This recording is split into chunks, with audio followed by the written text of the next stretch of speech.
अस्सलाम वालेकुम स्टूडेंट्स, मेरी आवाज़ आ रही है आप तक? क्लियरली आ रही है?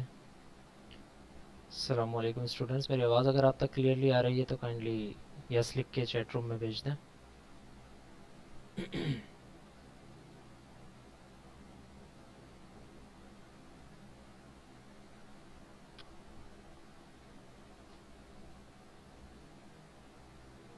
अगर कोई डिस्टॉर्शन वगैरह है, कोई एको आ रहा है या कोई इस तरह की चीज़ है तो वो बता दें मुझे अभी काइंडली, वरना यस लिख के भेज दें कि voice is clear. And also अगर आपको स्क्रीन भी नज़र आ रही है तो देर इज़ एनी इशू तो काइंडली मुझे अभी बता दें।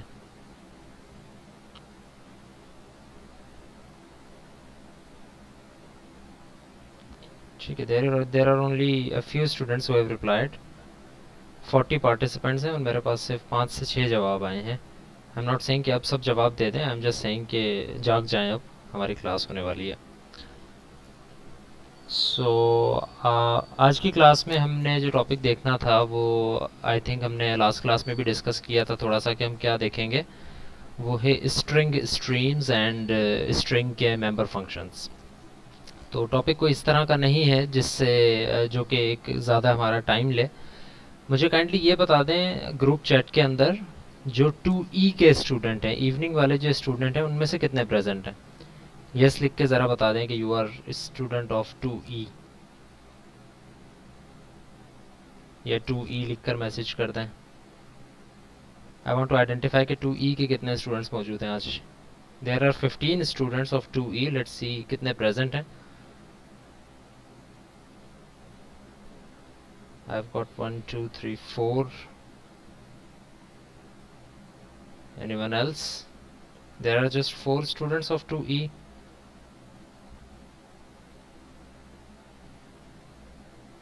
2E 4 students.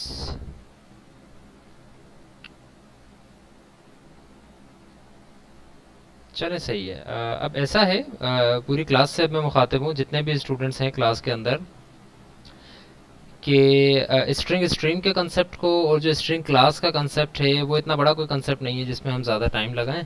तो आई वांट कि इस क्लास के अंदर मैं जो 2E के स्टूडेंट्स हैं मैं उनको ज़रा डील कर लूँ, क्योंकि वो शिफ्ट होकर आए हैं तो उनको सी प्लस प्लस की बेसिक्स और हमारी जो क्लास कंसेप्ट हैं ज़्यादातर उसमें कुछ इश्यूज़ हैं। सो मैं ये चाह रहा हूँ कि बाकी क्लास जो है they can leave the session, और हमारा एक क्विज़ होगा 2:30 के ऊपर स्टार्ट होगा। तो 2:30 के ऊपर या 2:20 के ऊपर जो है वो सब स्टूडेंट्स आ जाएं वापस, अगर आप जा रहे हैं अभी के। हम चूँकि बेसिक्स ही रिवाइज करेंगे 2E के लिए स्पेशली। कोई ऐसे स्टूडेंट्स हैं जो बेसिक्स रिवाइज करना चाह रहे हैं, सीखना चाह रहे हैं, क्वेश्चनिंग करना चाह रहे हैं, तो वो भी क्लास में बैठ सकते हैं। Otherwise you can leave the class for I don't know 40 something minutes, और 2:20 पर आप रिटर्न होंगे, क्योंकि 2:20 पर मैं आपको क्विज़ के हवाले से कुछ चीज़ें भी बताऊंगा और फिर 2:30 पे हमारा क्विज़ स्टार्ट होगा। सो अब से मैं 2E से मुखातिब हूँगा और उन स्टूडेंट से मुखातिब हूँगा जो कि बेसिक्स से काम करना चाह रहे हैं, और you guys can leave now. और उसके बाद जो है हम 2:20 पर आप लाजमी आ जाएं, ताकि 2:30 पर हम क्विज़ स्टार्ट कर दें, ताकि हम चीज़ें बार बार रिपीट ना करें। सो जो हम अटेंडेंस होगी वो भी तभी ले लेंगे, there is no issue. So now 2E के 4 स्टूडेंट्स तो उन्होंने रिप्लाई किया है। आई होप कि आगे चलकर वक्त के साथ दूसरे भी आ जाएंगे हमारे साथ, वरना ये लेक्चर रिकॉर्ड हो रहा है, हम यूट्यूब पर जब इस लेक्चर को रखेंगे तो वो वहाँ से सीख सकते हैं। बस उनके लिए नुकसान ये होगा कि वो फिर क्वेश्चन आंसर्स नहीं कर सकेंगे, या उनको अगर कोई कन्फ्यूजन है तो वो उसको दूर नहीं कर पाएंगे। So starting from the beginning हमने सी प्लस प्लस में काम स्टार्ट किया, और मैं अब ज़्यादा डिटेल में किसी भी कंसेप्ट के ऊपर नहीं जाऊंगा। I am just trying to make you up with the coding practices, जो हम कोडिंग प्रैक्टिसेस कर रहे हैं। तो आप स्क्रीन पर नज़र रखें, और कोई क्वेश्चंस हैं तो उनको नोट डाउन करते रहें, क्योंकि मैं बीच में सारे क्वेश्चंस नहीं लूँगा। जब मैं क्वेश्चंस लूँगा तो सबके साथ लूँगा। सो सबकी स्क्रीन पर नज़र होनी चाहिए, और आई am just starting from a basic hello world. तो हम कोड ब्लॉक्स यहाँ पर यूज़ कर रहे हैं। कोड ब्लॉक्स डाउनलोड करने का तरीका यही है कि आप जाएं और यहाँ पर लिखें कोड ब्लॉक्स, इसमें कोड ब्लॉक्स डाउनलोड, और इसके अंदर आपको आप कोई भी वैसे यूज़ कर सकते हैं, dev C plus plus use कर सकते हैं, कोई भी यूज़ कर सकते हैं। बट द इशू इज़ कि चूँकि हम ऑनलाइन क्लासेस में हैं और आप हर दफ़ा मेरे पास लैपटॉप या लैब में आके मैं आप लोगों को खुद नहीं दिखा रहा हूँ कि क्या क्या मसले हैं, तो kindly stick with code blocks जो हम काम कर रहे हैं, ताकि हम सबके मसले मसाइल एक ही जैसे हों, डिफरेंट ना हो जाए। तो यहाँ पर आप आएंगे बाइनरीज़ में, और बाइनरीज़ में आप लोगों ने डाउनलोड करना है ये वाला सेटअप, कोड ब्लॉक्स 20.03 मिन GW सेटअप के साथ जो आ रहा है। इसके अलग जो इसके अलावा जो आ रहा है ये नहीं, बल्कि मिन GW सेटअप के साथ जो आ रहा है ये आप यहाँ से डाउनलोड करें, उसको इंस्टॉल करें, you would have access to this thing. और इसके बाद फिर हम जो है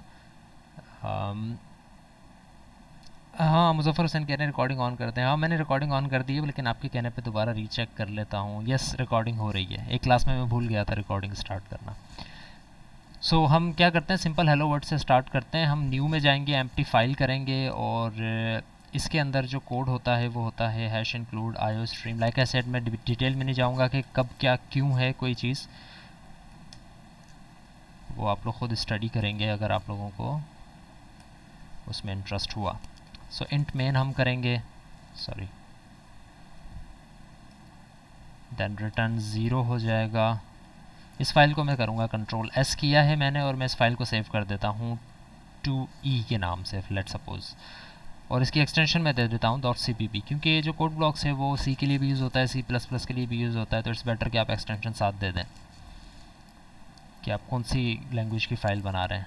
और इसके अंदर हम यूज़ करते हैं cout हेलो वर्ड। जितनी भी चीज़ें आपको सी आउट करनी होती हैं उसके लिए आप अलग अलग सी आउट लिखने के बजाय ये काम भी कर सकते हो कि लेट्स सपोज मुझे हेलो और वर्ड सी आउट करना है, तो उसके दो तरीके ये हैं कि मैं हेलो लिखूं और लिखूं सी आउट वर्ड। बहुत से वाइट स्पेसेस में सिर्फ इस वजह से दे रहा हूँ ताकि हमारा कोड दिखने में सही लगे, हमें डिफ्रेंशिएट हो जाए, ये लाजमी नहीं है ये वाइट स्पेसेस। तो ये सी आउट हेलो वर्ड आप ऐसे भी लिख सकते हैं, या ऐसा है कि चूंकि आप सी आउट पर ही काम कर रहे हैं तो आप ऐसे लिख सकते हैं कि भाई सी आउट पर ही है, लेकिन पहले हेलो प्रिंट कर दिया जाए, उसके बाद फिर वर्ड प्रिंट कर दिया जाए। एंटर प्रिंट करने के लिए यहाँ पे एंडल यूज़ किया जाता है, या आप साथ साथ \n भी कोटेशंस के अंदर लिख सकते हैं, कोई इशू नहीं है। इसको रन करने के लिए ये बटन है, ये सिर्फ रन के लिए है, ये सिर्फ बिल्ड के लिए है, ये दोनों के लिए। आप इस पर क्लिक करेंगे तो आपके पास आउटपुट आ जाएगी। Come on, okay, there are no errors and the output is here hello world। Spaces नहीं है बिकॉज क्योंकि मैंने यहाँ पर स्पेस नहीं दिया। ये हो गया सिंपल हेलो वर्ड प्रोग्राम। इसमें अगर आपने कोई चीज़ रीड करनी है तो उसके लिए आप लेट सपोज इंटीजर बनाते हैं, उसके लिए सी इन है, सी इन एक्स करें और फिर सी आउट एक्स कर दें, तो जो वैल्यू आप एंटर करेंगे वो वैल्यू यहाँ पर प्रिंट हो जाएगी। रिमेंबर सी इन के साथ ये ऑपरेटर है, सी आउट के साथ ये ऑपरेटर है।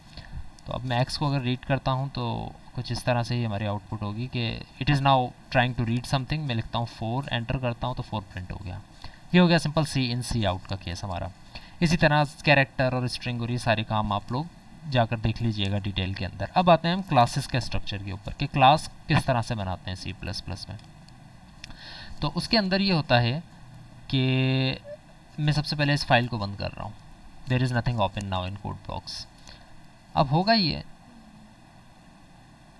Sorry, okay. अब फाइल बनाने के लिए हम 3 तरह के स्ट्रक्चर्स यूज़ करते हैं।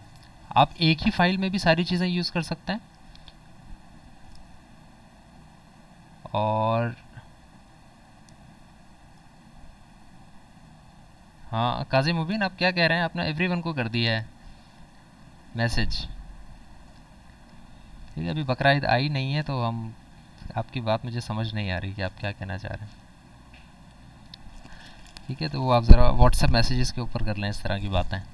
एनीवेज, सो मूविंग ऑन के okay, so we were talking about कि हम 3 क्लास का स्ट्रक्चर बनाते हैं और 3 फाइल्स का स्ट्रक्चर बनाते हैं। उसके अलावा हम दूसरा स्ट्रक्चर नहीं बनाते। बना भी सकते हैं लेकिन हम कोशिश कर रहे हैं कि हम एक ही चीज़ के साथ स्ट्रिक करके रहें। तो उसका तरीक़ेकार ये है कि आप फाइल में जाएंगे, न्यू करेंगे और प्रोजेक्ट बनाएंगे।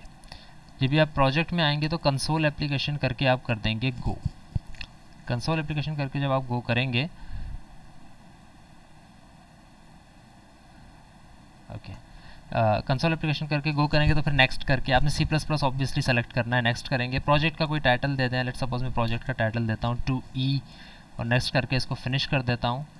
तो रिमेंबर कि जहाँ पर मैंने ये प्रोजेक्ट बनाया है इस फोल्डर के अंदर, आई थिंक इसी फोल्डर के अंदर मैं डेस्कटॉप पे बनाया, I think source code to E, ये कहाँ पर बना है प्रोजेक्ट?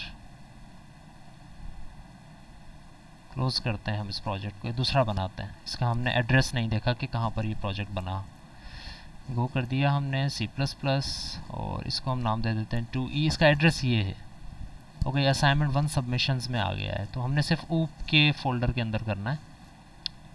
तो लेट्स सपोज मैं ऊप में सोर्स कोड के फोल्डर के अंदर इस प्रोजेक्ट को बनाता हूँ। तो अगर आप इसमें देखें तो अब ये यहाँ पर एक फ़ोल्डर बन गया है 2E का। ये वो प्रोजेक्ट है जो कि आपने अभी बनाया है। तो इस पर जब आप डबल क्लिक करेंगे तो अभी आप देखें कि इसके अंदर, इस प्रोजेक्ट के अंदर सिर्फ सोर्सेज में main.cpp बनी हुई है, खुद ब खुद बन गई है वो, एक सिंपल C++ का कोड। तो यही है, अब ये मेन की फ़ाइल है cpp। ये जो प्रोजेक्ट फ़ाइल है ना, एक्चुअली जब आप इस प्रोजेक्ट को खोलना चाहेंगे तो आप इस फाइल को खोलेंगे, प्रोजेक्ट फाइल। इस फाइल की एक्सटेंशन होती है .cbp, कोड ब्लॉक्स प्रोजेक्ट। तो अब हम आते हैं कि हम क्लास स्ट्रक्चर को इसमें कैसे बनाएंगे। तो सबसे पहली चीज़ कि मैं इसमें से मेन को भी मिटा रहा हूँ जो खुद ब खुद आ गया था, मैं इसको भी बंद कर रहा हूँ, आई एम सॉरी, रिमूव कर रहा हूँ। So there is nothing now in my project, I am starting from scratch. तो अब हम ये करते हैं कि एक नई फाइल बनाते हैं। न्यू फाइल आप यहाँ से बना लें या यहाँ पर जाके न्यू एम्प्टी फाइल कर लें। मैं न्यू फाइल बना रहा हूँ। और आप जब भी न्यू फाइल बनाएंगे तो आपसे पूछेगा कि क्या आपने इस प्रोजेक्ट में ऐड करनी है। तो yes, I want to add this in a project, in this project. और लेट्स सपोज मैं एक क्लास बनाता हूँ, कार की एक क्लास बना लेते हैं। तो 3 क्लास का स्ट्रक्चर जो है उसके अंदर सबसे पहली चीज़ हम बनाएंगे .h फाइल। इसके अंदर क्या होगा मैं बताता हूँ कुछ देर में। सबसे पहली फाइल हम बनाएंगे car.h, कार की क्लास बना रहा हूँ मैं। ओके, इसके बाद एक और न्यू फाइल बनाएंगे आप, file has to be added in the project. इसके बाद एक और फाइल बनाएंगे और वो होगी car.cpp, यानी कि उसी क्लास की .cpp file.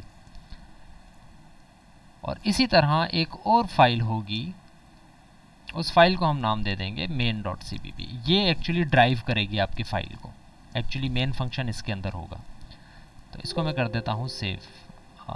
Already exist, no, इसको हम डिलीट ही कर देते हैं यहाँ से, क्योंकि हम अपनी बनाना चाह रहे हैं। वो पुरानी बनी हुई थी, उसमें एडिट भी कर सकते थे, but let's just start from scratch. So अब हमने 3 फाइल्स इसके अंदर ऐड कर दी है। नाउ यू कैन सी कि जो मैंने .cpp फाइल्स ऐड की हैं वो इसने बाय डिफ़ॉल्ट सोर्सेज के फोल्डर में रखी हैं, और दूसरी इसने हेडर्स के फोल्डर में रखी है। और अगर आप एक्चुअल फोल्डर में जाकर देखें तो ये 2E का जो फोल्डर है, जो एक्चुअली प्रोजेक्ट बनाया था, उसके साथ ये तीनों फाइल्स आ गई हैं। अब जब भी मुझे ये तीनों फाइल्स खोलनी होंगी तो मैं ये तीनों फाइल्स नहीं खोलूँगा, मैं सिर्फ ये प्रोजेक्ट फाइल खोलूँगा और मेरे सामने यही स्ट्रक्चर कोड ब्लॉक्स के अंदर ओपन हो जाएगा। there is a question, I'm trying to read it on the chat room.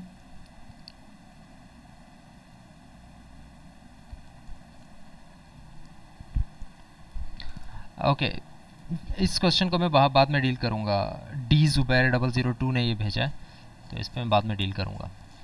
Okay, so car.h होगी, car.cpp होगी और main.cpp होगी। ये हमारी है, क्योंकि हमने क्लास बनाई है कार की। अगर मैं चाहता हूँ कि एक और क्लास भी हो हमारी इस प्रोजेक्ट के अंदर, तो मैं एक और फाइल बनाऊँगा, एम्प्टी फाइल। सो कहूँगा यस, क्या ये फाइल इसमें ही ऐड हो जाए। और लेट सपोज मैं इसको कहता हूँ कि इंजन की फाइल बनेगी, इंजन की एक क्लास बनेगी। तो मैं सबसे पहले बनाऊँगा engine.h, फिर मैं बनाऊँगा engine.cpp, .com,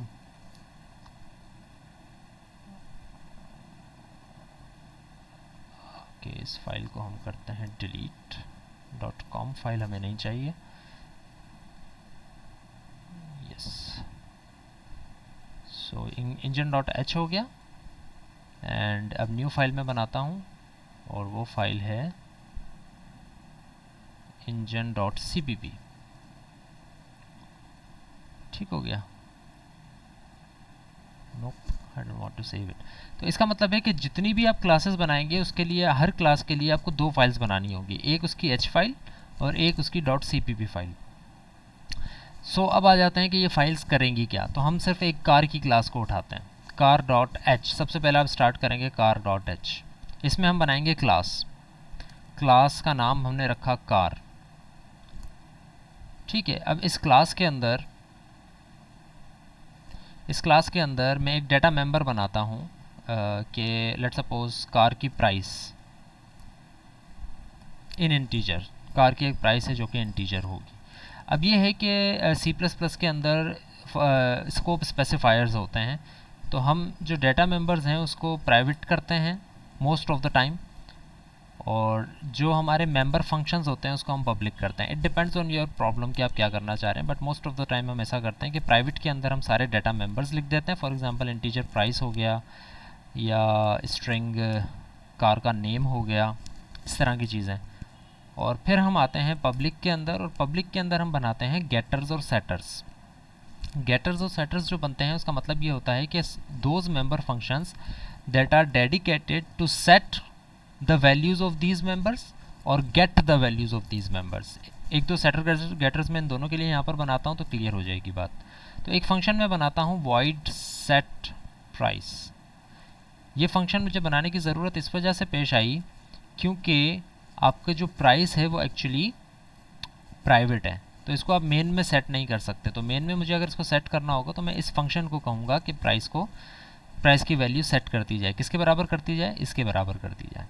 इसी तरह एक और फंक्शन में बनाता हूँ इंटीजर गेट प्राइस। अब इसमें अगर आप देखो तो फंक्शन रिटर्न कर रहा है इंटीजर वैल्यू, बिकॉज प्राइस क्या रिटर्न होगी, किस फॉर्म में रिटर्न होनी चाहिए? इंटीजर फॉर्म में रिटर्न होनी चाहिए, तो गेट प्राइस। इसी तरह एक और फंक्शन बनेगा void set name, और सेट नेम करेगा क्या? इस नेम की वैल्यू को सेट करेगा। तो सेट नेम किससे सेट होना चाहिए? स्ट्रिंग से सेट होगा। इसी तरह जब आप गेट नेम करना चाहोगे तो किस फॉर्म में रिटर्न होना चाहिए नेम? स्ट्रिंग की फॉर्म में। ये बात हो गई 4 फंक्शंस की। इसी तरह एक और फंक्शन भी हम बना सकते हैं, लाजमी नहीं है लेकिन हम बना सकते हैं, और वो फंक्शन है ये। काइंडली मुझे जल्दी से चैट रूम में लिखकर बताएं 2E वाले कि ये फंक्शन क्या है। क्या आप आइडेंटिफाई कर सकते हैं कि ये क्या फंक्शन है, इस फंक्शन की क्या प्रॉपर्टी है? Any guesses, anyone?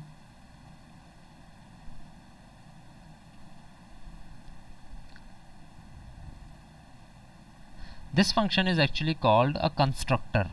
It's not a class call, it is a constructor. Constructor का मतलब ये होता है कि जब भी आप इसका ऑब्जेक्ट बनाओगे तो एक्चुअली ये वाला फंक्शन कॉल होगा। अभी हमने कुछ किया नहीं है, मैंने अभी तक सिर्फ क्लास की डेफिनेशन लिख रहा हूँ, एक ब्लूप्रिंट लिख रहा हूँ। इस क्लास में मैंने फंक्शंस की डेफिनेशन अभी तक नहीं लिखी, क्लास की डिक्लेरेशन लिख रहा हूँ सिर्फ मैं अभी। वन बाय वन चीज़ों को सीखें और हर चीज़ के ऊपर सवाल के ऊपर ना आए फ़िलहाल, ठीक है? आपको मैंने कहा था सवाल आप नोट कर लें और जब सारी चीज़ें हो जाएं तो फिर सवाल पूछिएगा। तो ये चीज़ है एक कंस्ट्रक्टर, बिल्कुल उसी तरह जिस तरह ये एक फ़ंक्शन है उसी तरह ये भी एक फ़ंक्शन है। ये फ़ंक्शन, इसका फ़ायदा ये है कि ये फ़ंक्शन आपको एक्सप्लिसिटली कॉल नहीं करना पड़ता। ये फ़ंक्शन खुद ब खुद कॉल हो जाता है जैसे ही आप इस क्लास का ऑब्जेक्ट बनाओगे, खुद ब खुद कॉल हो जाता है। तो मैं इसमें वो काम करवा सकता हूँ जो कि मैं चाहूँ कि ऑब्जेक्ट बनते के साथ हो जाए, बजाय इसके कि मुझे अलग से कोई काम करना पड़े। ऑब्जेक्ट बनते के साथ कम से कम जो काम मैं चाह रहा हूँ हो जाए वो मैं इस फंक्शन के अंदर लिख सकता हूँ। तो मैंने ये 4 फंक्शंस बनाए हैं। अब मैं इन चारों फंक्शंस की जो डेफिनेशन है, ये .h फाइल का काम पूरा हो गया। इन चारों फंक्शंस की जो डेफिनेशन है वो मैं दूंगा अब car.cpp के अंदर। इन चारों फंक्शंस की जो डेफिनेशन है वो आएगी अब car.cpp में। .cpp फाइल बिल्कुल इसीलिए हमने बनाई थी ताकि h फाइल के अंदर हमारे पास सिर्फ लिस्ट हो उन चीज़ों की जो कि इस क्लास में हैं, और वो क्या करेंगी काम, वो एक्चुअली .cpp के अंदर हो। तो सबसे पहले आते हैं एक सिंपल इस फंक्शन को डिक्लेयर कर देते हैं कि ये क्या कर रहा है, डिफाइन करते हैं कि ये क्या कर रहा है। तो सबसे पहली बात तो ये कि प्रोटोटाइप में इट्स नॉट नेसेसरी कि आप उसके आर्ग्यूमेंट का नाम भी दें, लेकिन यहाँ पर नेसेसरी है। फॉर एग्जांपल मैं कह देता हूँ v और वैल्यू, सम वैल्यू, कि जब ये फंक्शन कॉल होगा तो कोई वैल्यू इस आर्ग्यूमेंट में आनी चाहिए। मैं ये चाह रहा हूँ कि जो भी वैल्यू आए वो किसको असाइन हो जाए, दैट्स इट, इस फंक्शन का काम पूरा। इसी तरह इस फंक्शन का काम मैं क्या चाह रहा हूँ कि जब भी ये फंक्शन कॉल हो तो क्या चीज़ रिटर्न हो जाए, प्राइस की वैल्यू रिटर्न हो जाए, because this function is for getting the price. इसी तरह same is the case,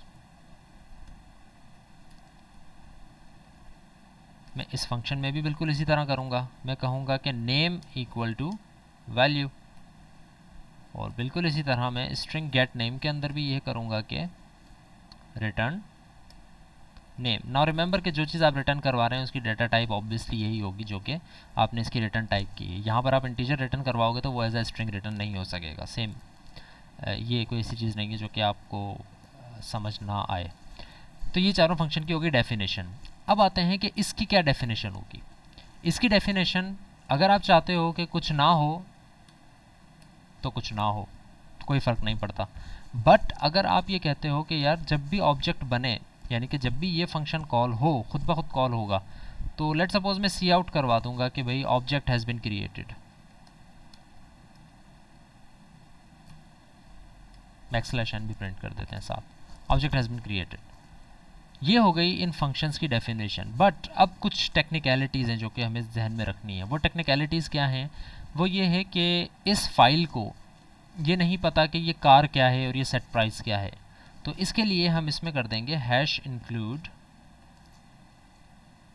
car dot H.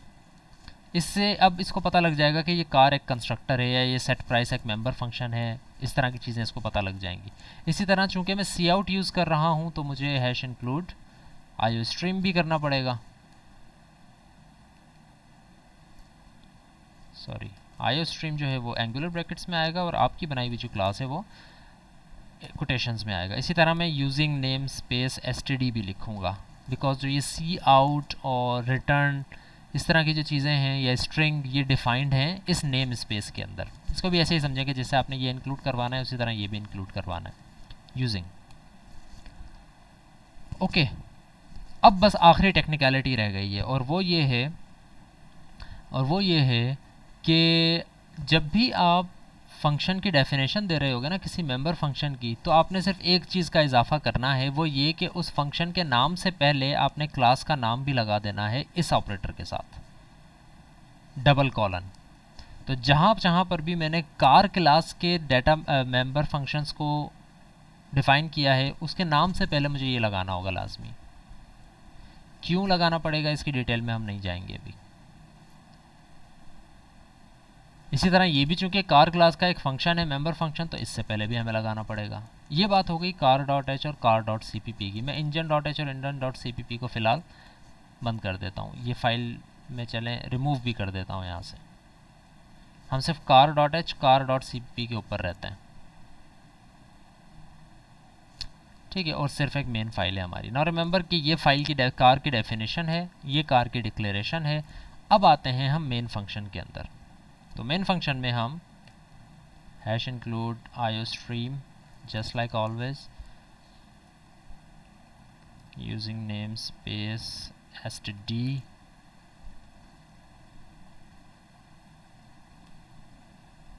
And then int main. Main आप जब भी लिखेंगे तो उसमें सबसे पहली स्टेटमेंट आप रिटर्न 0 लिखेंगे जो कि इवेंचुअली आपकी आखिरी स्टेटमेंट होनी चाहिए। इसके बाद कोई स्टेटमेंट नहीं होगी, प्रोवाइडेड कि आप यहाँ पर इंटीजर मेन ही लिखेंगे हमेशा। अब हम बनाते हैं एक ऑब्जेक्ट, कार टाइप का एक ऑब्जेक्ट बनाते हैं ओबीजे। ठीक हो गया। देखते हैं ऑब्जेक्ट बना या नहीं बना। प्रिंट अभी कुछ नहीं करवाया है हमने, लेकिन हम चला कर देखते हैं कि अगर कोई मिस्टेक है, कंपाइलेशन एरर है तो हमें पता लग जाए। Okay, there is a compilation error that you can't make this object because car was not declared in this scope. Can anyone tell me कि यहाँ पर क्या सोल्यूशन होगा इस चीज़ का? क्यों ये इसको आइडेंटिफाई नहीं कर पा रहा है?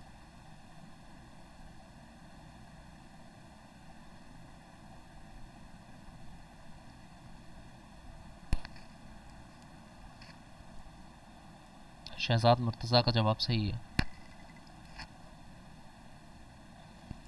शहजाद मुर्तज़ा ये कह रहे हैं कि इस फाइल को नहीं पता कि कार क्या है, तो हम कार को यहाँ भी इंक्लूड करवाएंगे, बिल्कुल इसी तरह जिस तरह हमने डॉट सी पी पी में इंक्लूड करवाया था ना इम्प्लीमेंटेशन फाइल में।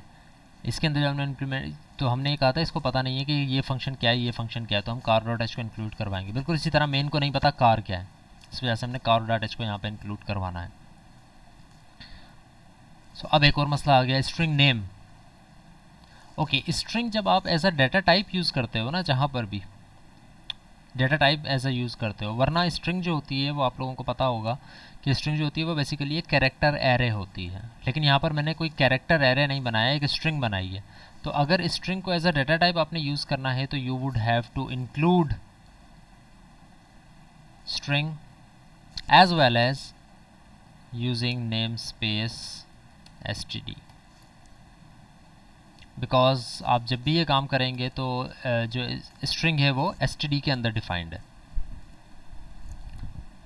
तो अब अगर हमारे पास आउटपुट आ जाती है, कोई एरर नहीं आता, इट मीन्स, जो कि आ गई है, इट मीन्स के ऑब्जेक्ट हैज़ बिन क्रिएटेड। और रिमेंबर के मेन के अंदर हमने अभी तक कुछ प्रिंट नहीं करवाया, सिर्फ कार का ऑब्जेक्ट बनाया है। और मैंने यही कहा था कि जैसे ही ऑब्जेक्ट बनेगा तो कौन सा फंक्शन कॉल होगा, ये वाला फंक्शन जो कि कंस्ट्रक्टर है। इसकी कोई रिटर्न टाइप नहीं होती, इसका नाम वही होता है जो कि आपकी क्लास का नाम है।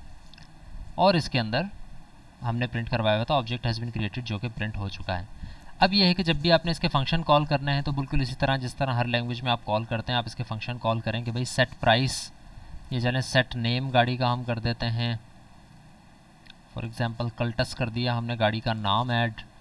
और इसी तरह सेट प्राइस हम करेंगे, तो सेट प्राइस हम कर देते हैं फॉर एग्जांपल समथिंग 2000 और समथिंग। और इसी तरह अब मैं सी आउट करवाऊँगा कि भाई obj डॉट गेट प्राइस करो और उसको सी आउट कर दो। और इसी तरह गेट नेम करके भी सी आउट कर दो। सो अब हम देखते हैं हमारे पास क्या प्रिंट होता है। तो as you can see here, तो वो दोनों चीज़ें हमारे पास प्रिंट हो गई हैं जो कि सेट हो गई थी। तो ये बात हो गई हमारी 3 क्लास स्ट्रक्चर की, कि आप डॉट एच बनाएंगे जिसके अंदर आपने सिर्फ लिस्ट रखनी है अपने डेटा मेंबर्स की और डेटा क्या कहते हैं मेंबर फंक्शंस की। Car dot c p p के अंदर आप क्या करेंगे, आप उन सब की इम्प्लीमेंटेशन देंगे। इस फाइल को हम इम्प्लीमेंटेशन फाइल भी कहते हैं। और फिर उसके बाद एक मेन फंक्शन होगा। रिमेंबर कि जितनी ज़्यादा क्लासेस होंगी उतनी ही ज़्यादा आपकी फाइल्स बनेंगी, बट मेन हमेशा एक ही होगा। फाइल चलाएगी प्रोजेक्ट पूरे को चलाएगी एक ही फाइल। अब उसमें जितनी भी क्लासेस हों उससे कोई फ़र्क नहीं पड़ता। आपने एक और क्लास ऐड करनी है, एक डॉट एच ऐड करें, एक dot c p p add करें, एक और क्लास ऐड करनी है, एक डॉट एच ऐड करें, एक dot c p p add करें। रिमेंबर कि मैं आपको ये नहीं कह रहा हूँ कि ऐसा करना हमेशा लाजमी होता है, इसके बगैर नहीं चलेगा। ऐसा करना लाजमी नहीं है, but it is a better way. आगे चलकर हम इसी पर काम करेंगे, तो इट्स बेटर कि आप अभी से इसकी आदत डाल लें, बजाय इसके कि आप एक ही फाइल में सारा काम करें। So any questions, any curies अभी मुझसे पूछें, फिर हम नेक्स्ट चीज़ के ऊपर चलते हैं।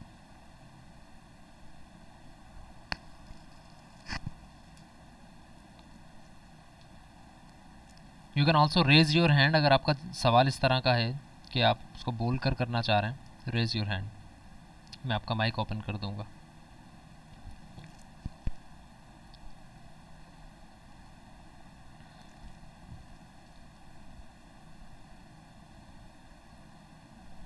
एंड एल है, एंड वन नहीं है, एंड एल है। और ये जब आप एंटर प्रिंट करना चाहते हो ना, तो आप सी आउट एंड एल लिख सकते हो। जिस तरह आप कोटेशन से बैकस्लैश एन करो या simply cout endl कर दो, तो वो एक ही बात है।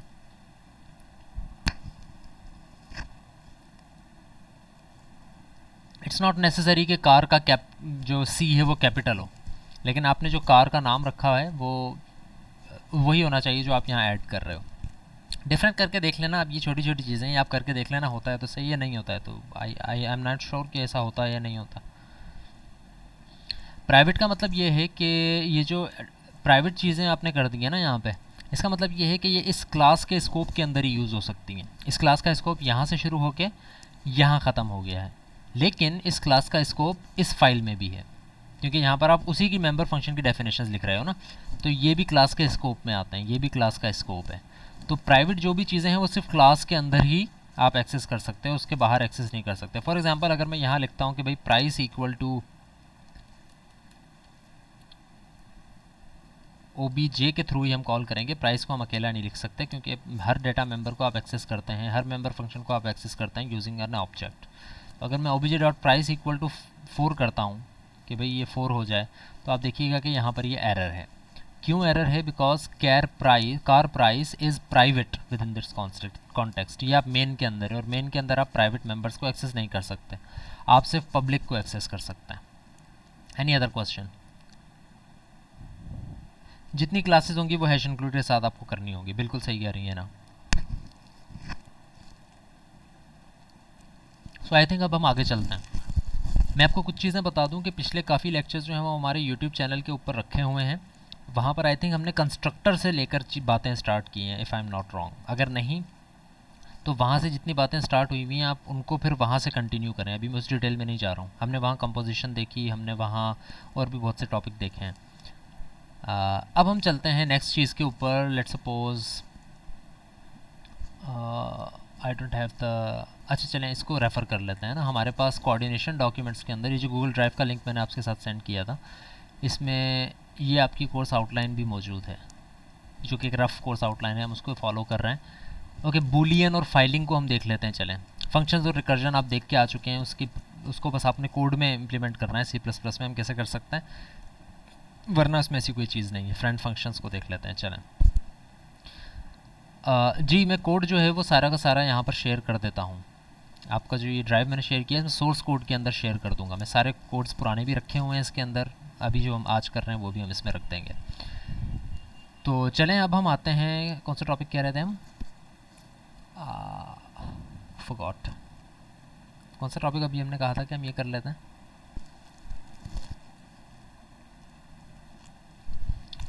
ओके चले दोबारा खोल लेते हैं फाइल।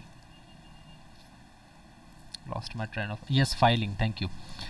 ओके, फाइलिंग के ऊपर आते हैं। तो फाइलिंग एक सिंपल सा कंसेप्ट है कि आप फाइल को एक्सेस करना चाह रहे हैं। तो लेट्स सपोज मैं यहाँ पर एक टेक्स्ट फाइल बनाता हूँ और उसको कह देता हूँ इन, रख देता हूँ उस फाइल का नाम, और इस फाइल के अंदर मैं रख देता हूँ 23, दिस इज़ द फाइल। और इसके अंदर मैं नाम लिख देता हूँ ज़ुबैर, और इसमें मैं नाम लिख देता हूँ कंप्यूटर, और इसमें मैं नाम लिख देता हूँ चलें 32, 320। ये चार चीज़ें मैंने इस फाइल में लिखी हैं। फाइलिंग में होता ये है कि हम जो रीड और राइट कर रहे हैं ना, अभी देखो आप राइट कहाँ कर रहे हो, जब मैं सी आउट कर रहा हूँ तो कहाँ राइट हो रहा है, एक्चुअली स्क्रीन के ऊपर राइट हो रहा है। इसी तरह जब मैं सी इन करता हूँ तो कहाँ से रीड होता है, जब मैं सी इन करता हूँ तो कहाँ से रीड होता है भाई, जल्दी बताओ। अगर मैं कहता हूँ cin X, there is an integer x,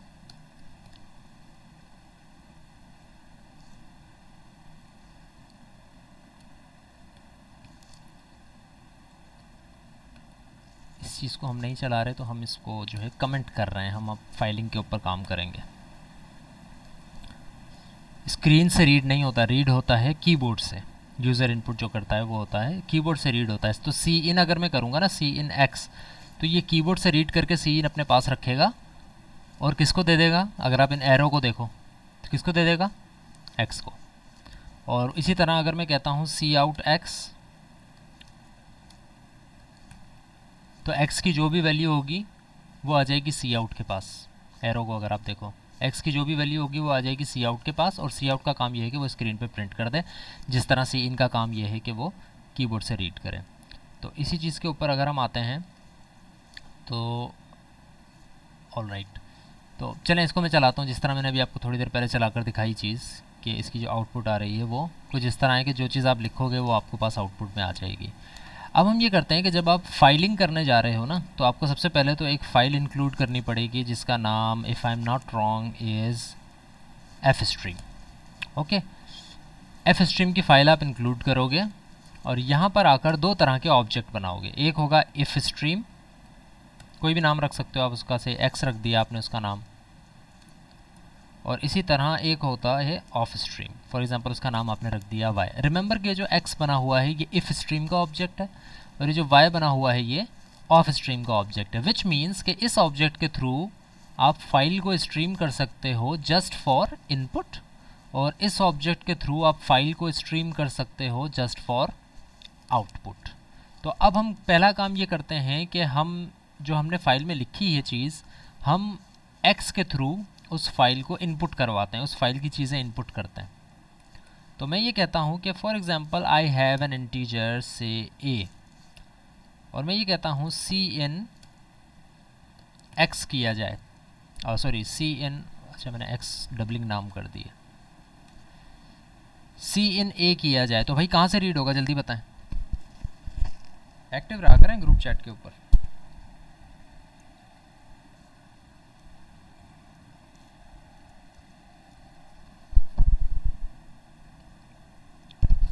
user input which means keyboard से, गुड, कीबोर्ड से इनपुट करेगा। अब देखो इफ़ स्ट्रीम और ऑफ स्ट्रीम का केस भी बिल्कुल इसी तरह का है, उसमें सिर्फ फ़र्क ये है कि यहाँ पर आपने सी इन के थ्रू रीड किया ना, सी इन का काम ये था कि कीबोर्ड से रीड करें। अब आपने काम ये करना है कि स्टेटमेंट सेम रहेगी, आपने सी इन की जगह लिख देना है एक्स, विच मीन्स कि आप सी इन के थ्रू रीड करके ए को नहीं भेजना चाह रहे, बल्कि आप किसके थ्रू रीड करके भेजना चाह रहे हो, एक्स के थ्रू रीड करके भेजना चाह रहे हो। अब यहाँ पर एक चीज़ थोड़ी सी, एक स्टेप हम थोड़ा सा रह गया बीच में, और वो स्टेप ये है कि एक्स को कैसे बताएं कि कौन सी फाइल से रीड करना है। एक्स को अभी हमने ये नहीं बताया, अभी हमने सिर्फ ये बताया इफ़ स्ट्रीम इनपुट है, हो सकता है कि यहाँ पर एक से ज़्यादा टेक्स्ट फाइल्स हों, उस सिचुएशन में हम क्या करेंगे। तो उसका तरीका सिर्फ इतना सा है कि आपने एक्स के साथ ओपन करनी है फाइल, एक्स डॉट ओपन का फंक्शन है, और उसमें दे देना है यहाँ पर फाइल का एड्रेस। तो अगर आपकी फ़ाइल कहीं और पड़ी हुई है तो आप यहाँ पे पूरा एड्रेस दो, यानी कि भाई डी और समथिंग जिस तरह एड्रेस होता है। वरना अगर आपकी फ़ाइल उसी फोल्डर में है जिसमें आपकी ये मेन फाइल है, जिस तरह हमारा केस है, तो इसमें आप सिर्फ फाइल का नाम दे दो और एक्स ए करोगे तो अब ये उस फाइल में से जो कि एक्स ने ओपन की है, विच इज़ in.txt, उसको इनपुट में स्ट्रीम करेगा और इनपुट से स्ट्रीम करके उसकी वैल्यू किस में डाल देगा, ए में। वेरीफाई करने के लिए हम इसकी वैल्यू सी आउट भी करके देख लेते हैं कि क्या प्रिंट हो रहा है। So there is an output और वो 23 है। If you can remember what was in the file, तो आपको नज़र आ जाएगा कि पहली चीज़ क्या थी, 23। अब यहाँ पर ही आप देखें, नोट करें कि 23 प्रिंट हुआ है सिर्फ, उसके अलावा कोई चीज़ प्रिंट नहीं हुई है। अगर मैं इसके बाद करता हूँ से दोबारा मैं रीड करता हूँ एक्स, और इसको मैं रीड कर लेता हूँ से बी में, एक और इंटीजर बना लेते हैं। अब जो चीज़ रीड होगी वो एक्चुअली 23 के बाद वाली चीज़ प्रिंट होगी। कहने का मतलब ये है कि एक दफ़ा अगर कोई चीज़ रीड हो जाए तो एंटर तक, यानी कि नेक्स्ट वाइट स्पेस तक, अगर स्पेस है तो स्पेस, वरना एंटर तक जो भी डेटा आ रहा है वो इसमें आ जाएगा ए में। और उसके बाद जब आप नेक्स्ट टाइम यही काम करना चाहोगे ना, यानी कि आप दोबारा उसी फाइल से रीड करना चाहोगे, तो अब वो यहाँ से फाइल रीड नहीं करेगा बल्कि यहाँ से राइट फाइल रीड करेगा। कहने का मतलब ये है कि जब आप एक्स डॉट ओपन करते हो फाइल को तो फाइल पॉइंटर यहाँ पर आ जाता है, इस जगह पर, कि भाई यहाँ पर पॉइंट करो फर्स्ट चीज़ पे। तो जब आप रीड करते हो ये चीज़, ये स्टेटमेंट जब आप चलाते हो तो ये वाली स्टेटमेंट रीड होके ए में चली जाती है और पॉइंटर यहाँ से उठ के आ जाता है यहाँ पर। इसी तरह जब मैं एक्स बी रीड करूँगा और ये सारी चीज़ रीड हो जाएगी तो पॉइंटर यहाँ से उठ के आ जाएगा ऑटोमेटिक यहाँ पर। तो अब ये सवाल है कि भाई बी जो है उसमें हम एक्स से रीड करेंगे तो क्या ज़ुबैर आ जाएगा बी में, तो नहीं आएगा, because b is an integer और नेक्स्ट चीज़ जो मेरे पास रीड हो रही होगी वो स्ट्रिंग होगी। तो वाई नॉट के मैं इसको इंटीजर के बजाय स्ट्रिंग बना देता हूँ। तो अब एक्स से जो रीड होगा वो बी होगा। चलें सी आउट करके देख लेते हैं कि बी क्या रीड कर रहा है। Okay, here is the output और 23 और ज़ुबैर रीड करके उसने प्रिंट करवा दिया।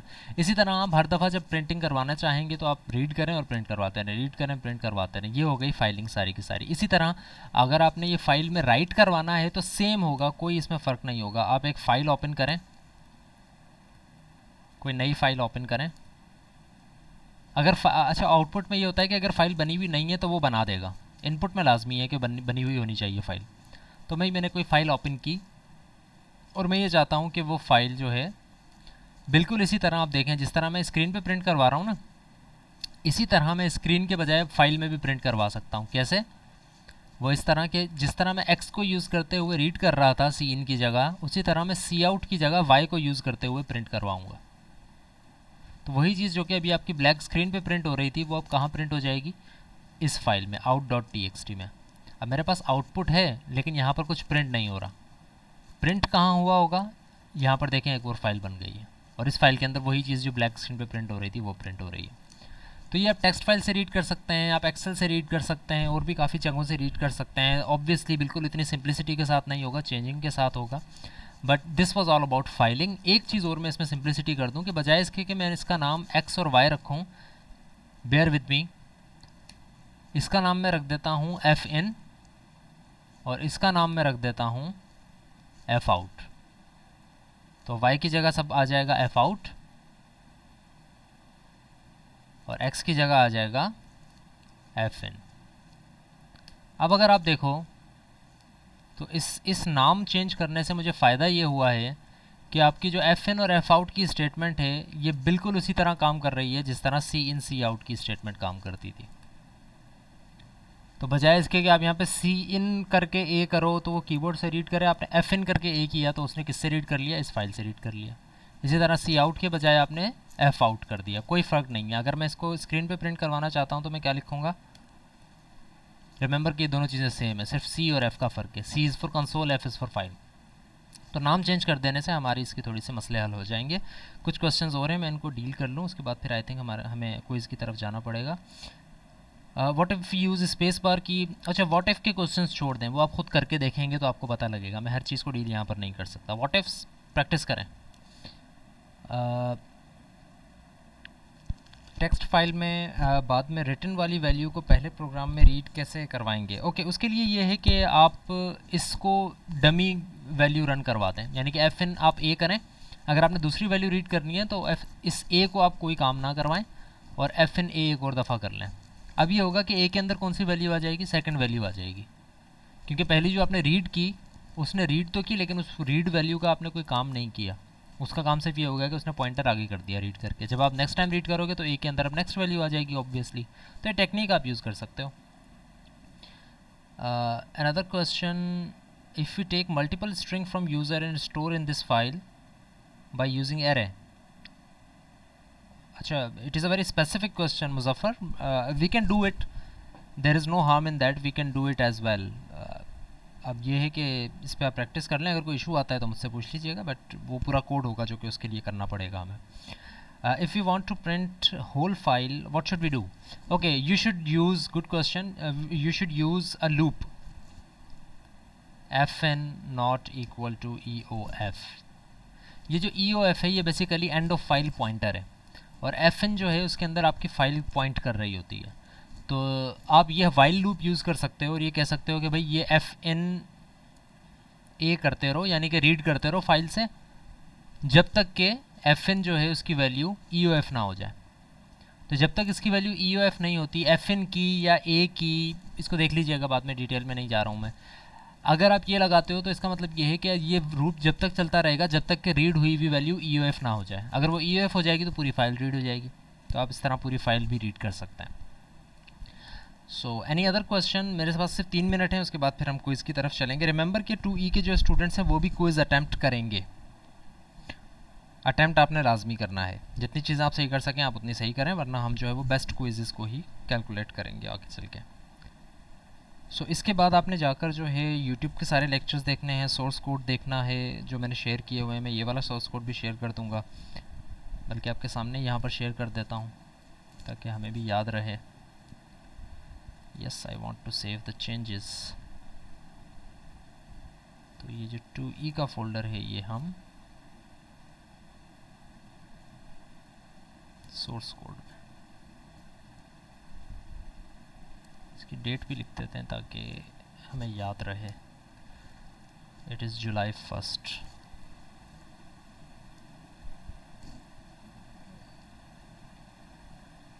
विच प्रोग्राम कहाँ पर ओपन है ये, आई डोंट थिंक कि ये EOF stands for, Mohammad Bilal, EOF stands for end of file. और ये हर फाइल, जिस तरह हर स्ट्रिंग के एंड पे एक नल पॉइंटर होता है उसी तरह हर फाइल के एंड पे एक EOF होता है। Come on,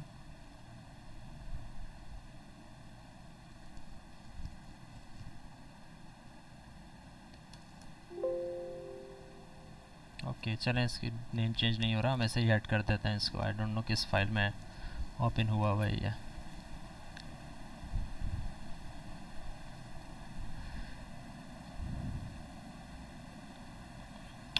there is a question कि ए की डेटा टाइप अगर इंटीजर है और उस फाइल में स्ट्रिंग भी है और लूप कंप्लीट वैल्यूज़ प्रिंट नहीं करेगा। So again it is a what if question, I think आप करके देख लें क्या होता है इसमें। स्ट्रिंग अगर है उसको आप रीड करेंगे तो आई थिंक पहले कैरेक्टर का आस्क ही दे देगा आपको, वो फिर आपको अच्छा फाइलिंग में हमेशा आपको ये ध्यान में रखना पड़ता है कि रीड जो आप कर रहे हो उसका पहले से आपको अंदाज़ा होना चाहिए कि फ़ाइल किस तरह से बनी हुई है। अगर फ़ाइल की जो फॉर्मेशन है वो सही है तभी आपकी रीडिंग सही हो सकेगी, वरना आपकी रीडिंग का कोई फ़ायदा नहीं होगा।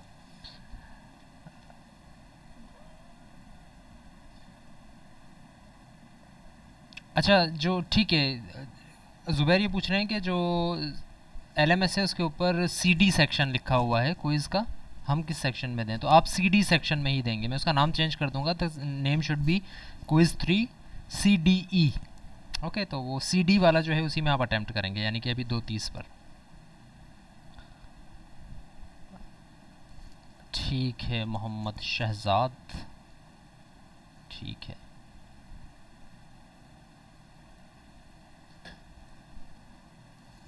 This is what we can do. अगर आप साथ साथ क्लास में रहें तो बहुत सी प्रॉब्लम्स हैं जो कि हम क्रिएट कर देते हैं खुद ही, और उसके सोल्यूशन आप बता सकते हैं, जिस तरह शहजाद ने बताया कि यहाँ पर रीनेम कर दें। ओके,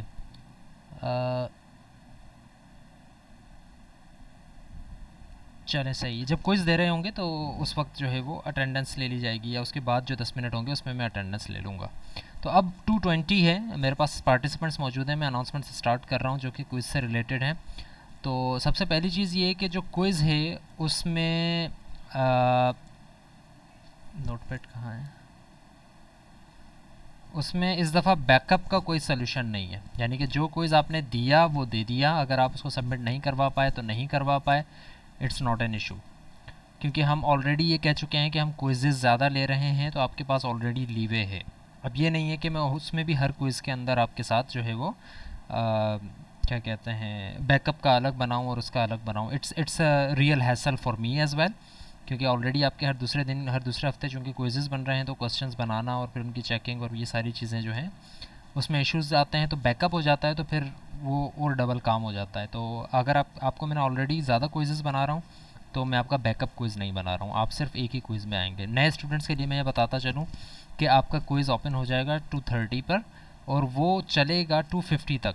यानी कि उस दौरान 2:30 से लेकर 2:50 तक 20 मिनट्स के लिए आप कभी भी उस क्विज़ का अटैम्प्ट स्टार्ट कर सकते हैं।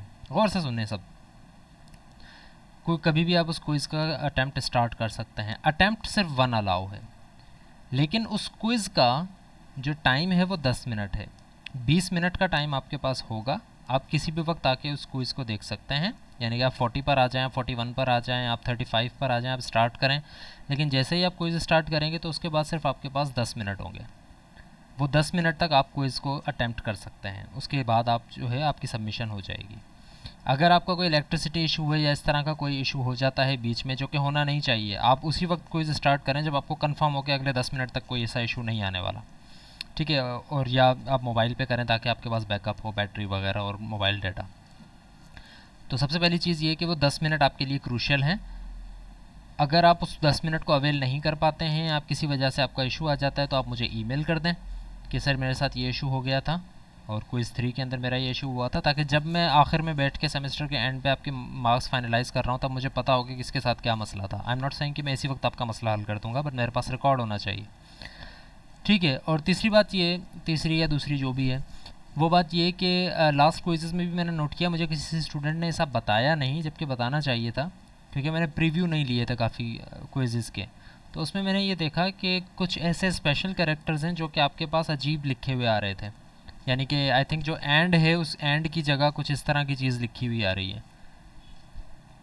तो ये चीज़ ऑब्वियसली, क्योंकि हमारा सारा रिलाय ही इस पे कर रहा है कि भाई यहाँ पर एंड आएगा या स्टार आएगा या एरो आएगा, क्या आएगा, उस सिचुएशन में ये चीज़ें आपके लिए भी मसला करेंगी। तो मैंने एक काम किया है कि हर ऑप्शन के बाद स्क्वायर ब्रैकेट्स के अंदर मैंने ये चीज़ लिख दी है। फॉर एग्ज़ाम्पल अगर मैं लिखता हूँ से obj.r, तो अगर मैं ये लिखता हूँ और मुझे ये कन्फ्यूजन है कि यार पता नहीं डॉट जो आपके पास सही आएगा या नहीं, उसको मैं स्क्वायर ब्रैकेट में मैंने आगे लिख दिया है कि obj.r। तो इसको आप समझ जाइएगा कि आपके पास अगर सही भी आ रहा है तो दैट्स ओके, अगर इसके पास सही नहीं आ रहा है और कुछ इस तरह की चीज़ आ रही है कि भाई समथिंग लाइक दिस, तो आपको पता नहीं है कि क्या चीज़ मैंने लिखी है यहाँ पे, तो वो आपको यहाँ पर कंफर्म हो जाएगी कि मैंने यहाँ पर क्या लिखा है। तो ये 2-4 चीज़ें हैं जो कि जहन में रखिएगा क्विज़ करते हुए। क्विज़ के लिए आपके पास 10 मिनट होंगे, और ये हमारा तीसरा क्विज़ है। इसके बाद हम 1-2 क्विज़ेज़ और भी लेंगे। अच्छा, चूँकि हमारे पास कुछ मिनट्स हैं तो एक बात और भी सुन लें साथ साथ, वो ये कि आपकी जो फ़ाइल है ये वाली, ये भी मैंने फाइनलाइज़ कर दी है। अब हमारे पास मेरी बात हुई थी एचओडी से, तो उन्होंने ये मुझे गाइड किया था कि जो लैब के मार्क्स और इस तरह की चीज़ें हैं वो थोड़ी सी अब बैकअप पर हो गई हैं, यानी कि अब वो इतनी इंपॉर्टेंस की हामिल नहीं है।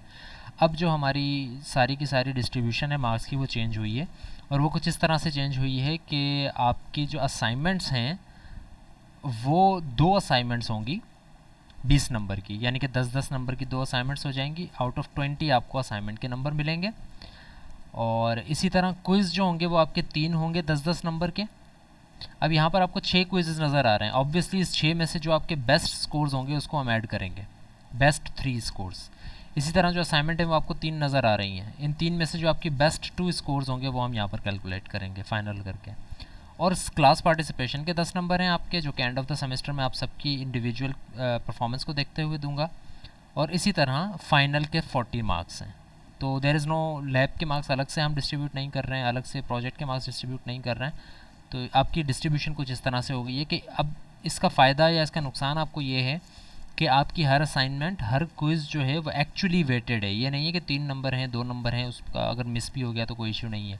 अगर आप असाइनमेंट मिस करते हैं या असाइनमेंट में आपके 0 आते हैं तो वो फिर 10 नंबर जो हैं वो आपके पूरे जाएंगे। तो अब आपके लिए थोड़ा सा क्रूशल हो गया है मामला। ऑल्दो हमने आपको थोड़ी सी लीवे दे दी है। अब भी आपको मैं अगर बता रहा हूँ तो इट्स नॉट लेट, क्योंकि अब भी अगर आप अगली 2 असाइनमेंट्स फुलफ़िल करते हैं तो आपने 100% फुलफ़िल कर लिया। और इसी तरह अगर आप अगले तीनों क्विज़, आज का भी अगर आपसे मिस हो जाता है और अगले तीनों क्विज़ आप करते हैं तो आप भी 100% मार्क्स के ऊपर आने के अहल हैं। मिड टर्म नहीं होगा ऑब्वियसली। अगर मिड टर्म हम रखते भी हैं तो कहीं ना कहीं उसके मार्क्स हम एडजस्ट करेंगे, but for now this is the whole distribution जो कि हमने तकरीबन हर कोर्स में आपको नज़र आएगी। इसमें सब स्टूडेंट्स के नाम हैं। जो नए स्टूडेंट्स हैं वो भी ज़रा इस फाइल को जाकर देख लीजिएगा कि हम हर क्विज़ के, हर असाइनमेंट के इस तरह के मार्क्स जो हैं वो वक्तन फ़वक्तन जैसे ही चेक हो जाता है मैं यहाँ पर अपलोड करता रहता हूँ साथ साथ। सो ये आप इसको एक्सेस कर सकते हैं यहाँ से। So it's 2:26. I still have 4 minutes now. If there is any question, I think Mohammad Hamdan कुछ कहना चाह रहे हैं माइक में। जी Hamdan, you can unmute yourself. Yes. वालेकुम सर, मेरी आवाज़ आ रही है? सलाम जी, आ रही है, बोलें। सर ये क्विज के बारे में पूछना था क्योंकि हमें तो कोई इतना टॉपिक नहीं पता कि क्विज किस टॉपिक का है। और ये कि अभी ओके चलें, हेलो। क्विज़ का मैं आपको बता देता हूँ। क्विज़ का ये सिचुएशन है, मैंने आपको कहा ना कि आप क्विज़ अटैम्प्ट लाजमी करें और आप ऑब्वियसली जितने पॉइंट्स ले सकें उतने ले सकें। अगर नहीं आप पॉइंट्स ले सकते, बिल्कुल भी आपको लगता है कि नहीं आप ले सकते, तो आज का क्विज़ भी अगर आपसे छूट जाता है तो अगले 4, 5, 6 3 क्विज़ेज़ और हैं, तो यानी कि आप 30 आउट ऑफ 30 फिर भी ले सकते हैं अगर आप अगले तीनों क्विज़ेज़ में ज़्यादा अच्छा परफॉर्म करें। तो आपके पास लीवे है, ऐसी कोई बात नहीं है। कि आज का क्विज़ मैं आपको क्यों कहने का कह रहा हूँ, लेने का कह रहा हूँ, इस वजह से कि अगर लेट सपोज़ क्विज़ 4 में या क्विज़ 5 में आपके 0 आउट ऑफ 10 आ जाते हैं तो आपके पास हो सकता है कि आज के क्विज़ में शायद 1-2 नंबर्स हों। तो बेस्ट हम कैलकुलेट करेंगे, तो आज का भी अटैम्प्ट कर लें आप, लेकिन फिर आपको जो रिलाई करना होगा वो अगले 3 क्विज़ेस पे करना होगा। यस, बेस्ट 3 क्विज़ेस मार्क्स किए जाएंगे क्योंकि क्विज़ के टोटल मार्क्स 30 हैं। ये देखें ना, इस कॉलम को अगर आप देखें, इस रो को अगर आप देखें तो एक्चुअली आपकी 20 आउट ऑफ 20 होंगी असाइनमेंट्स, लेकिन अभी चूंकि सिर्फ 1 ग्रेड हुई है तो अभी आपके जो ये मार्क्स हैं वो आउट ऑफ 10 है। इसी तरह आपके जो क्विज़ेज़ हैं वो आउट ऑफ 30 होंगे टोटल, आउट ऑफ 30, लेकिन एज ऑफ येट 20 में से हम ग्रेड कर चुके हैं क्योंकि हमारे 2 क्विज़ेज़ हो चुके हैं। ठीक है, तो टोटल आपके 30 मार्क्स अभी तक ग्रेड हो चुके हैं, 20 और 10, और उसमें से सबके ये मार्क्स आपके सामने आ रहे हैं। तो इस तरह की डिस्ट्रीब्यूशन हमारी चलती रहेगी। एलएमएस पर देना होगा, यस एलएमएस के ऊपर आपने देना होगा क्विज़। एलएमएस के ऊपर सब रजिस्टर्ड हैं आई थिंक। सेल्फ इनरोलमेंट मैंने ऑन की हुई थी, तो अगर कोई इनरोल नहीं है तो वो भी इनरोल हो सकता है। जी हिना बलोच। अस्सलाम वालेकुम सर। वालेकुम सर अस्सलाम। हमारी क्लास का ये पहला क्विज है जो एलएमएस पे है ऑनलाइन, वरना हम्म, हमने एलएमएस पे नहीं किया अभी तक। तो ओके। अगर आप काइंडली हमें प्रोसीजर बता दें क्योंकि हम सब थोड़े परेशान है ना, टेंशन में अभी। चलें चलें, मैं बता देता हूँ दोबारा आप लोगों को, बल्कि आप लोगों को पहली दफ़ा और बाकियों को मैं बता देता हूँ। तो क्विज़ कुछ इस तरह थैंक से है कि आप जब इस कोर्स पर आएंगे तो इस कोर्स में यहाँ पर आपको क्विज़ेस बने हुए नज़र आएंगे। पिछले हमारे 2 हो चुके हैं अगर आप देखें तो, कंसेक्यूटिव वीक्स में आई थिंक, और आज हमारा तीसरा क्विज़ है। तो इसको आप जैसे ही ओपन करेंगे तो इसको ओपन करने के बाद आपके पास, चूँकि मेरे पास तो यहाँ पर as a role of as a teacher है तो इस वजह से कुछ चीज़ें शायद डिफरेंट आपको नज़र आएँ, बट जैसे ही आप इस पर क्लिक करेंगे तो आपके पास बटन आ जाएगा स्टार्ट अटैम्प्ट का। तो उस स्टार्ट अटैम्प्ट के बटन पे आप जैसे ही क्लिक करेंगे तो जो है आपका क्विज़ स्टार्ट हो जाएगा और आप हर क्वेश्चन का जवाब दे देकर नेक्स्ट करते रहेंगे, जवाब देंगे नेक्स्ट करेंगे, जवाब देंगे नेक्स्ट करेंगे, और आपके पास यहाँ पर टाइमर चल रहा होगा। तो वो जो टाइमर चल रहा होगा उसको आप नज़र में रखें, क्वेश्चंस आप फ्लैग करके उस पर बैक भी आ सकते हैं। तो वो एक दफ़ा आप उस पे से गुजर जाएंगे, जिस तरह आज का क्विज़ है, तो आई थिंक आपके लिए बेटर अपॉर्चुनिटी है, आप आज के क्विज़ को ज़्यादा से ज़्यादा सीखें कि किस तरह से दिया जा रहा है और कैसे होगा। तो आप उस क्विज़ को अटैम्प्ट करें। तो जब आप उस क्विज़ को अटैम्प्ट कर देंगे तो एंड में आपके पास ऑप्शन आएगा कि आपने सारे क्विज़ेस जो है सारे जो क्वेश्चंस हैं वो आपने मार्क कर लिए हैं, अब आप इसको सबमिट करवाएं। जैसे ही आप सबमिट के बटन पर क्लिक करेंगे तो आपके सामने रिजल्ट भी आ जाएगा कि आपने कितने सवालों के सही जवाब दिए, कितने सवालों के गलत जवाब दिए। और I think if I am not wrong, बाकी स्टूडेंट्स इससे एग्री करना चाहेंगे, आई थिंक कि आपके पास ये ऑप्शन भी होता है कि आप बैक जाकर फिर ये देख सकते हैं कि कौन सा सवाल आपने गलत किया, कौन सा सवाल आपने सही किया। तो अगर कोई सवाल आपने गलत किया है तो उसका सही ऑप्शन भी आपको नज़र आ जाएगा कि भाई एक्चुअली इसका जवाब ये है और आपने ये दिया था। तो it's a very comprehensive process, I think it would be better for you. आज आप क्विज़ देंगे तो आपको ज़्यादा चीज़ें समझ में आ जाएंगी। जी हमदान, व्हाट एल्स? सर मैं ये कह रहा हूँ कि अब अगर हमने 3 जो अभी ये मिला के यार क्विज, हमारे 3 क्विज़ेज़ हो गए और ये रह गए हमारे, और आगे आने वाले 3 क्विज़ेज़ में हमें पूरे नंबर लेने पड़ेंगे, हमारे लिए मुश्किल नहीं होगा थोड़ा? बिल्कुल आपके लिए मुश्किल होगा, बट अगेन आप ये भी तो देखें कि थोड़ा सा लीवे भी तो हो गया है एक तरीके से। ऐसा भी तो हो सकता था कि मैं कहूँ कि आगे सिर्फ एक ही क्विज़ होगा और आप सिर्फ वो दें। तो इस चीज़ को एज एन अपॉर्चुनिटी लें, आपके लिए मुश्किल होगा, I am not denying that. ये मैं आपको फर्स्ट डे से ये कह रहा हूँ कि आप लोगों के लिए मुश्किल होगी हर चीज़, बट आप अपनी एफ़र्ट्स पूरी लगाएं, अपनी सारी चीज़ें करें, तो हो सकता है कि एंड ऑफ द सेमेस्टर आपको इस बात की थोड़ा सा लीवे मिल जाए कि आपने चूँकि इतने मुश्किलात के बावजूद भी इतने अच्छे नंबर लिए हैं, तो हो सकता है आपको कुछ ग्रेस मार्क्स भी मिल जाएं। चलिए तो ठीक है आई एम नॉट सेइंग कि सर। ये आसान होगा, मुश्किल होगा, लेकिन आप अगर एफ़र्ट दिखाएंगे तो फिर मुश्किल नहीं होगा इंशाल्लाह। ठीक है। मोबाइल पे भी अटेम्प्ट कर सकते हैं, यस नसीर अली पूछ रहे थे, कर सकते हैं। आई थिंक टाइम स्टार्ट हो चुका है, तो you guys should start attempting now. I am still hair, अगर कोई क्वेश्चंस आते हैं या कोई रेजेंट होता है तो मैं जवाब दे दूँगा। सी डी पर ही करेंगे अटैम्प्ट, सी डी पर ही अटैम्प्ट करेंगे, 2E वाले भी सी डी पर ही अटैम्प्ट करेंगे। स्विच कर सकते हैं या नहीं आई डोंट नो, देख लीजिएगा Mohammad Shahbaz, sorry about that. अभी भी सेल्फ इनरोलमेंट ऑन है, अगर किसी की इनरोलमेंट में अभी भी इशू आ रहा है तो जल्दी से जाकर इनरोल करें कोर्स के अंदर। सेल्फ इनरोलमेंट ऑन है, इनरोल करें और फिर क्विज़ पर आ जाएं।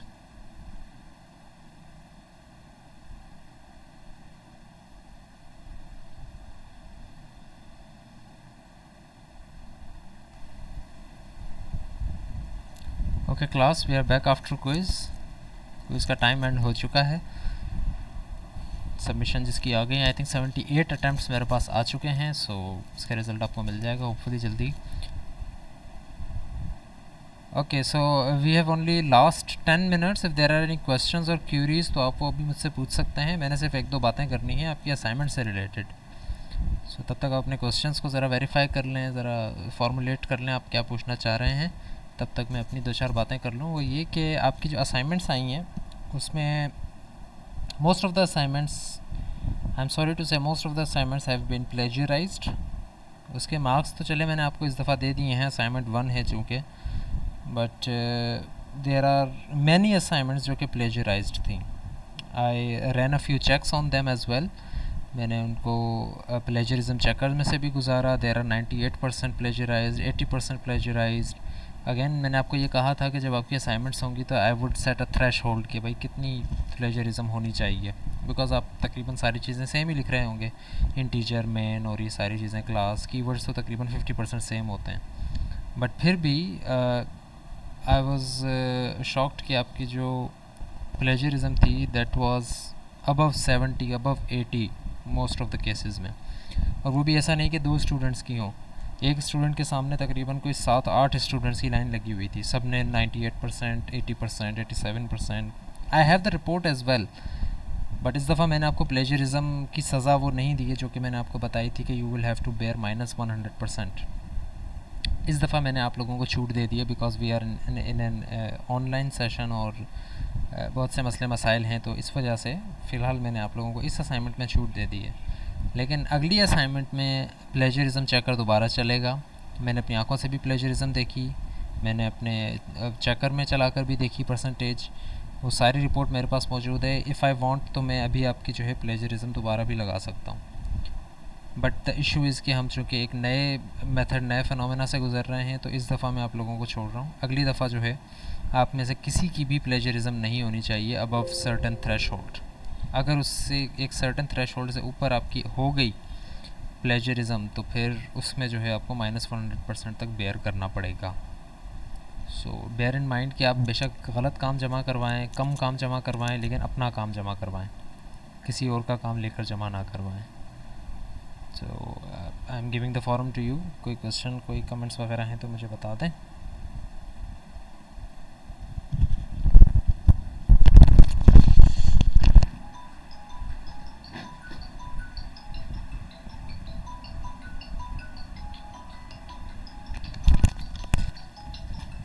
Guys, excuse me for just a moment.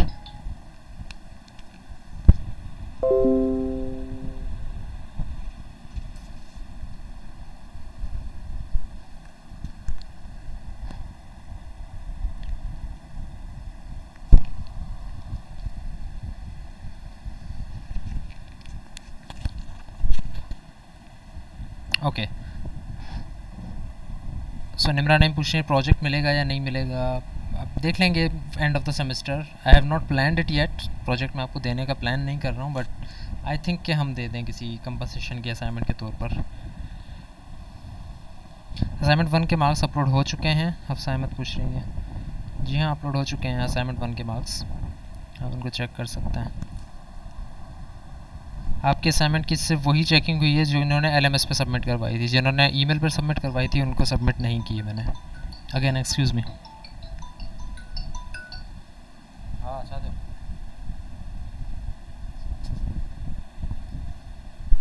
घना? हाँ हाँ हाँ हाँ। हो चाचे लाए। ओके, सो मोहम्मद रमीज़ कह रहे हैं कि एग्रीगेशन और सजेशन के कोड में कुछ लाइन समझ नहीं आ रही, तो वो काइंडली मुझे ईमेल कर दें लाइंस को, जो स्नैपशॉट वगैरह लेके कि इनको वेरीफाई कर दें कि ये क्या कर रहे हैं, तो मैं आपको बता दूंगा ईमेल पे अपने टाइम के हिसाब से।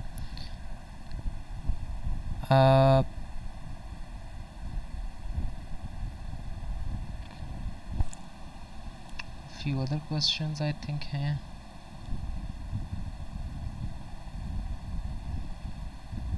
मोहम्मद नसर की प्रेजेंट कह रहे हैं लगा दीजिएगा। CR काइंडली जो है वो पार्टिसिपेंट्स का स्नैपशॉट लेके मुझे ईमेल कर दें आज की क्लास के।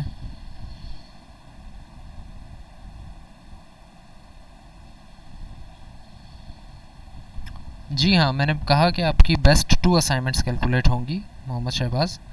तो आपकी 3 असाइनमेंट्स अगर होंगी तो उसमें से जो वर्स्ट असाइनमेंट होगी ना, तो उसके मार्क्स कैलकुलेट नहीं होंगे, सिर्फ जो बेस्ट 2 होंगी उनके कैलकुलेट होंगे।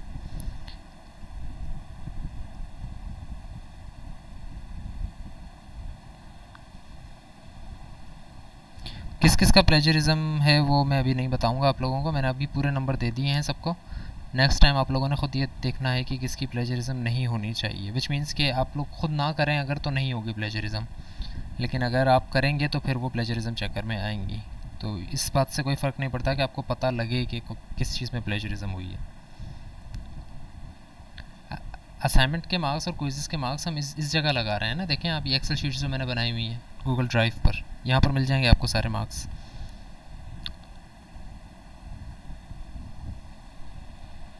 LMS के ऊपर नॉट ग्रेडेड ही रहेगा, मार्क्स हम यहाँ पे लगा रहे हैं गूगल ड्राइव पे।